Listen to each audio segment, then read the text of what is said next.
Bismillahirrahmanirrahim. Assalamualaikum warahmatullahi wabarakatuh.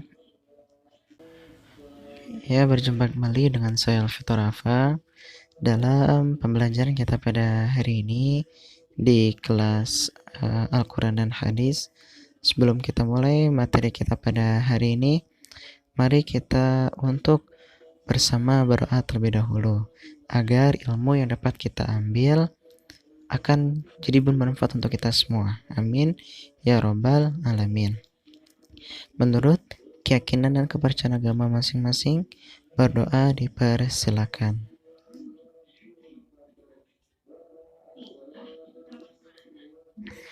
Berdoa selesai, kita masuk materinya. Rukun iman. Rukun iman terdiri dari 6. Yang pertama, iman kepada Allah, iman kepada malaikat, iman kepada kitab Allah, iman kepada Rasul, iman kepada hari kiamat atau hari akhir, dan keenam, iman kepada qada dan qadar. Sebelum masuk ke pengertian dari 6 tersebut, kalian harus tahu apa itu rukun iman. Kita lihat rukun iman. Rukun iman adalah menurut bahasa iman artinya percaya. Sedangkan menurut bahasa itu diyakini dengan sepenuh hati. Sepenuh hati diucapkan apa? Dengan lisan dan diamalkan dengan anggota badan. Orang yang beriman itu yang disebut dengan mukmin. Gitu, itu menurut pengertian dari rukun iman. Masuk rukun iman yang pertama, iman kepada Allah. Iman kepada Allah, kita lihat pengertiannya.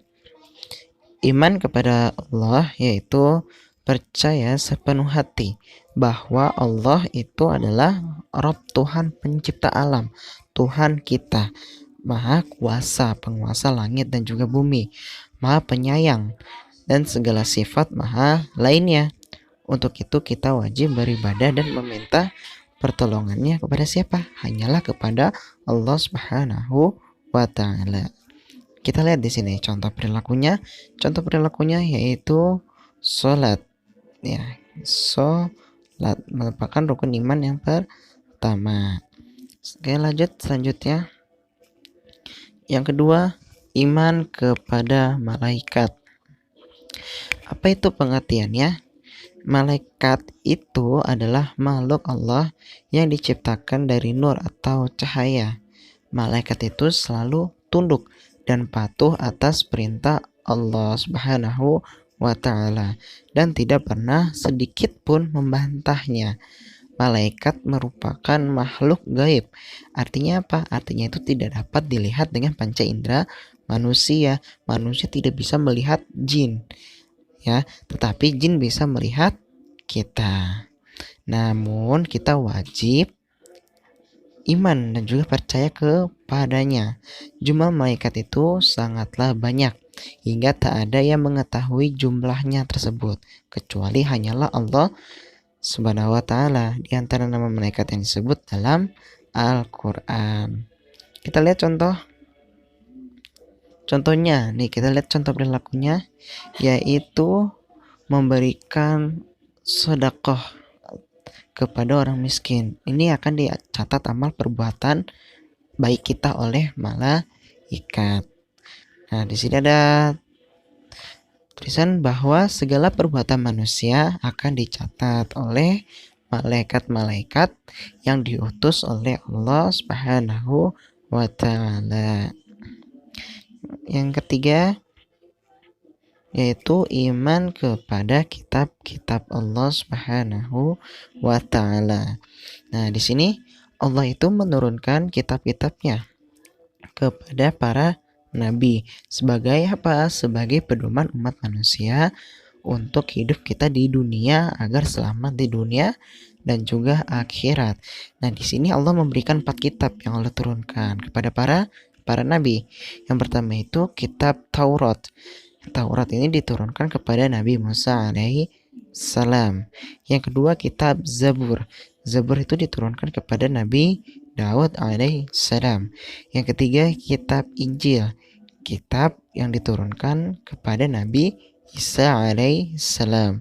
Yang keempat, kitab Al-Quranul Karim, yaitu diturunkan kepada Nabi Muhammad Sallallahu Alaihi Wasallam.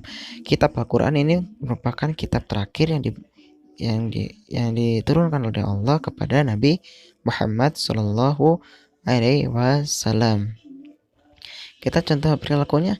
Contoh perilakunya itu membaca Al-Quran atau mengaji. Kalian harus selalu membaca Al-Quran agar kamu selamat di dunia dan juga di akhirat, dan juga mendapatkan banyak pahala. Selanjutnya itu iman kepada Rasulullah. Nah, di sini ada pengertiannya. Nabi itu adalah orang yang mendapatkan wahyu hanya untuk kepada dirinya sendiri. Sementara Rasul itu artinya utusan.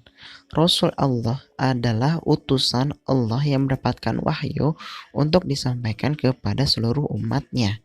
Tugas utama para Rasul adalah menyampaikan dan juga mengajarkan agama Allah Subhanahu wa ta'ala kepada siapa? Kepada manusia, serta memberikan petunjuk di dunia dan juga di akhirat agar apa? Agar tidak tersesat nanti di akhirat. Jadi perbedaan Nabi dan juga Rasul itu berbeda. Nabi itu diberi wahyu oleh Allah untuk dirinya sendiri, sedangkan Rasul mendapatkan wahyu dari Allah langsung disampaikan kepada umatnya. Itu perbedaan Nabi dan juga Rasul, begitu ya. Kita lihat contoh perilakunya. Contoh perilakunya itu mengikuti majelis taklim atau merayakan hari Maulid Nabi Muhammad Sallallahu Alaihi Wasallam. Selanjutnya yang kelima, yaitu iman kepada hari kiamat atau hari akhir. Apa itu pengertian hari kiamat? Hari kiamat yaitu kita harus meyakini dengan sepenuh hati kita bahwa hari kiamat itu pasti akan terjadi. Namun kapan terjadinya? Terjadinya hanyalah rahasia Allah. Semua manusia tak ada satupun yang mengetahui. Bahkan saja Nabi Muhammad SAW sekalipun tak tahu kapan akan terjadinya kiamat. Ketika beliau Rasulullah SAW ditanya oleh malaikat Jibril tentang hari kiamat, beliau tak tahu kapan terjadinya. Namun beliau memberikan tanda-tanda kiamat yang mendahului terjadinya kiamat. Nah, kiamat ini sendiri terbagi menjadi dua, kiamat sugro dan juga kiamat kubro. Kiamat sugro itu kiamat kecil seperti gunung meletus, gempa bumi, banjir. Kalau kiamat kubro, kiamat besar, itu hari terakhir kita hidup di dunia. Kalau kalian lebih jelasnya, buka channel YouTube di playlist Akiha semester 2 tentang beriman kepada hari akhir. Silakan ditonton videonya tersebut. Kita lihat contoh perilakunya. Contoh perilakunya yaitu tsunami. Ini contoh ya hari kiamat. Contoh misalnya tsunami ini. Udah hari terakhir di dunia, ini contohnya. Belum terjadi ya. Ini hanya sebagai contohnya saja. Tsunami misalnya di kota mana itu. Oke, next. Yang terakhir, rukun iman yang keenam, yaitu iman kepada qada dan juga qadar. Nah, beriman kepada qada dan juga qadar yaitu meyakini dengan sepenuh hati kita bahwa Allah telah menentukan dan menetapkan segalanya untuk manusia. Qada dan juga qadar adalah ketetapan Allah bagi makhluknya. Ketetapan Allah kadang berupa hal-hal yang baik dan juga kadang berupa hal-hal yang buruk. Maka seorang mukmin akan meyakini dan tunduk pada ketetapan Allah baik maupun dengan buruknya. Kita lihat contohnya di sini.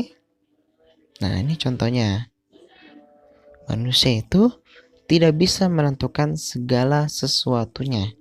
Manusia itu hanya bisa merencanakan dengan segala usahanya. Dan manusia hanya bisa menerima dengan hati yang ikhlas ketika apa yang direncanakannya tidak sesuai dengan hasil dengan usahanya. Gitu.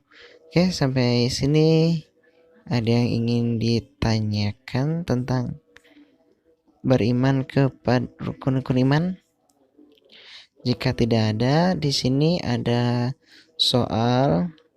Silakan kalian untuk menjawabnya. Oke, sini ada bacaan. Yang pertama, sebutkan rukun iman yang kedua. Yang nomor dua, sebutkan malaikat-malaikat yang wajib diketahui. Yang ketiga, di kota manakah Al-Quran itu diturunkan?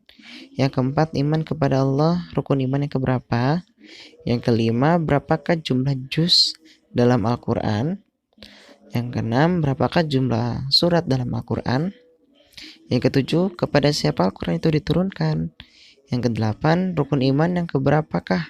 Iman kepada malaikat Allah. Yang kesembilan, berikanlah contoh qada dan juga qadar. Yang ke-10, sebutkan tanda-tanda kiamat kecil dan kiamat besar. Itu pertanyaannya, silakan kalian jawab di Google Classroom. Bisa, nanti saya lihat benar atau salahnya, atau kalian bisa jawab di kolom komentar channel YouTube saya. Oke, demikian materi kita pada hari ini tentang iman. Semoga saja ada manfaatnya di materi kita hari ini. Jika ada yang mau ditanyakan, silakan untuk menjawab di Google Classroom yang sudah saya berikan linknya di deskripsi, atau kalian bisa jawab di kolom komentar. Jika tidak ada yang ingin ditanyakan, cukup sekian pada materi kali ini. Kita lanjut materi besok yang akan datang. Kita tutup dengan subhanakallahumma wa bihamdika asyhadu an la ilaha illa anta astaghfiruka wa atubu ilaik. Wassalamualaikum warahmatullahi wabarakatuh.